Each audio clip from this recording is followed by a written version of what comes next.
And yun po, and syempre kay Carla. Thank you very much sa tiwala. Grabe na nung pinagbago. Simula nung umpisa. Yun po, yung ano natin, hindi ko din akalain na abot na dito sa ganitong punto ng buhay na maraming blessings, maraming nagmamahal. And yun, thank you sa trust, thank you sa love.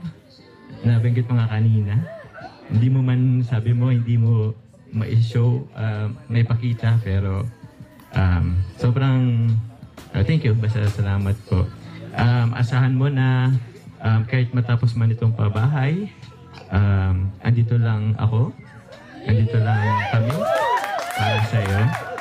Oh, wala pong joke yun, basta kung meron kang kailangan or anumang problema, andito lang ako. Pwede mo akong i-text, i-chat, yun lang.